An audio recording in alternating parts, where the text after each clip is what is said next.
एक हैरान कर देने वाले किस्से ने काफी दिनों से शांत पड़े प्रयागराज में कानून व्यवस्था की धज्जियां उड़ा दी। जिस तरह से बीते शुक्रवार यानी 24 फरवरी की शाम सरेआम उमेश पाल की बम और गोली मारकर हत्या कर दी गई, उससे प्रयागराज दहशत में आ गया और उसे 2005 का वो दिन फिर से याद आ गया जब कुछ इसी तरह से बसपा के विधायक राजू पाल की हत्या की गई थी।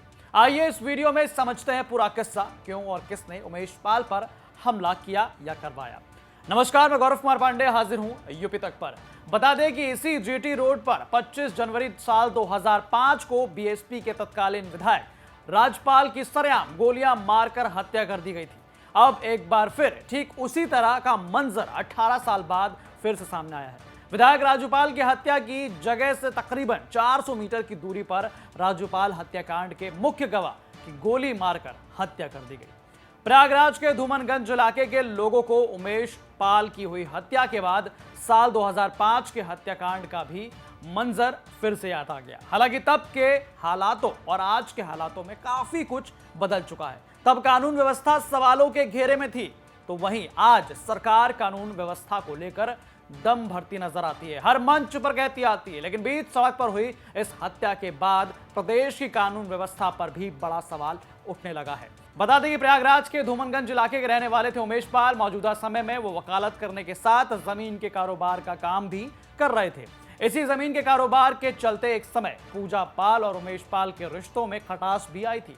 आपको ये भी बता दें कि उमेश पाल राजू पाल की रिश्तेदारी में भी आते थे, लेकिन उमेश पाल लोगों की निगाह में बीएसपी के विधायक राजू पाल की हत्या के बाद सामने आए।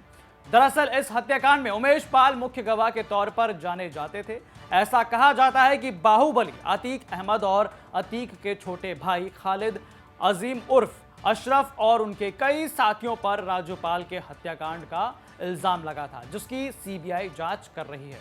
राजूपाल हत्याकांड से जुड़े होने की वजह से उमेश पाल को कई बार जान से मारने की धमकी भी मिली थी, जिसका आरोप बाहुबली अतीक अहमद पर ही लगता था। यही नहीं, बाहुबली अतीक अहमद पर उमेश पाल को अपहरण करने और जान से मारने की धमकी का भी आरोप लग चुका है। इसी मामले की सुनवाई शुक्रवार को हुई थी।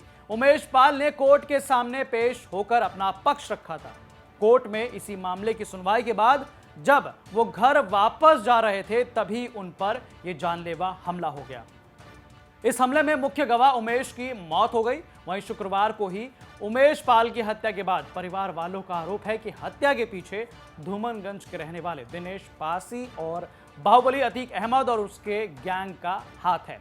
आपको बता दें कि राजूपाल हत्याकांड से जुड़े मामले की सुनवाई सीबीआई कर रही है। मामले में जल्द फैसला आने वाला था।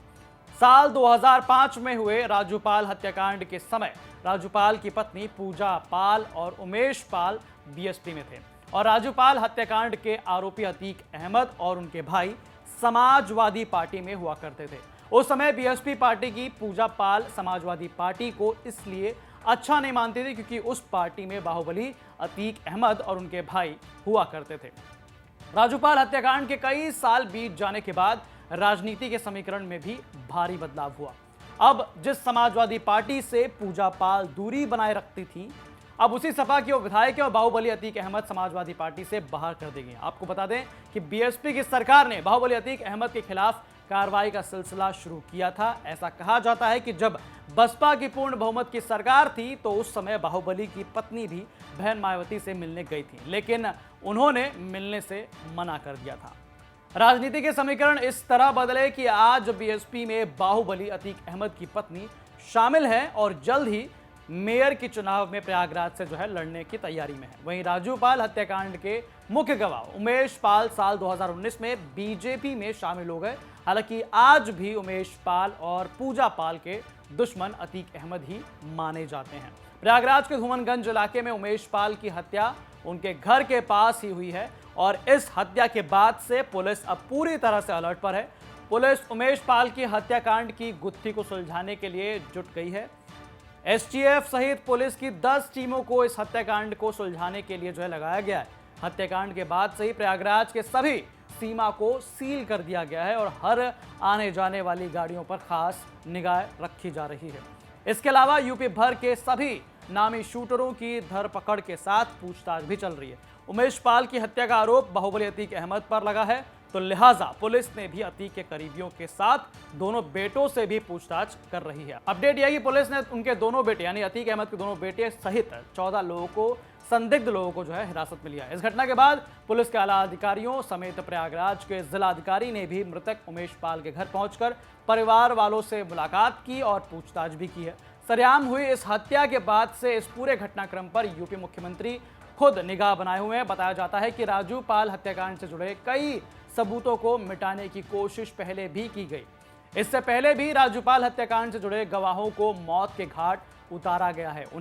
उन्हीं मुख्य गवाहों में उमेश पाल भी शामिल थे, जिसकी हत्या शुक्रवार को कर दी गई। अब इसी राजूपाल हत्याकांड से जुड़े उमेश पाल के बाद दिलीप पाल बचे हुए हैं। अब दिलीप पाल को भी राजू पाल और उमेश पाल जैसी घटना का होने का डर सता रहा है। हालांकि 1 साल पहले इन्हें सुरक्षा में एक गनर मुहैया कराया गया है, लेकिन आज हुई हत्या के बाद, मतलब जिस तरह से प्रयागराज में हत्याकांड हुआ उसके बाद से अपने साथ भी उन्हें अनहोनी होने का डर है और बार बार घंटों उमेश के साथ कोर्ट में मौजूद रहे। और अब इस घटना के बाद दिलीप पाल अपनी सुरक्षा को लेकर काफी चिंतित, और वाकई चिंतित होने का यह विषय जरूर है, क्योंकि एक गनर तो उमेश पाल के साथ भी मौजूद था, लेकिन उनकी जिस तरह से हत्या हुई है वो सोचने वाला विषय है। विधानसभा का सत्र चल रहा है और इसी सत्र के दौरान ये घटना घट जाती है। तमाम विपक्ष के मुद्दे जो हैं वो और स्ट्रांग हो जाते हैं। सीएम योगी आदित्यनाथ के सामने यह बड़ा सवाल है कि हर मंच से बीजेपी कहती है कि माफिया राज खत्म हो चुका है उत्तर प्रदेश से, लेकिन जिस तरह से प्रयागराज में घटना सामने आई है उसने बड़े सवाल खड़े कर दिए हैं कि क्या यही ये माफिया राज खत्म हो चुका है? क्या इस तरह से गुंडई आम लोगों के सामने बीच सड़े सरेरा दिन दहाड़े हत्याकांड होगा, बम फेंके जाएंगे? ऐसे सवाल खड़े किए जा रहे हैं और अब वाकई इस पे बड़े ही सोचने वाली बात है कि सरकार इस पे अपने बचाव में क्या कुछ कहती है। तो भैया बाकी तमाम अपडेट्स के लिए आप बने रहें यूपी तक के साथ, और अगर ये खबर आपको अच्छी लगी हो तो लाइक करें, अपने सुझाव कमेंट में जरूर दें और चैनल को सब्सक्राइब करना ना भूलें। धन्यवाद।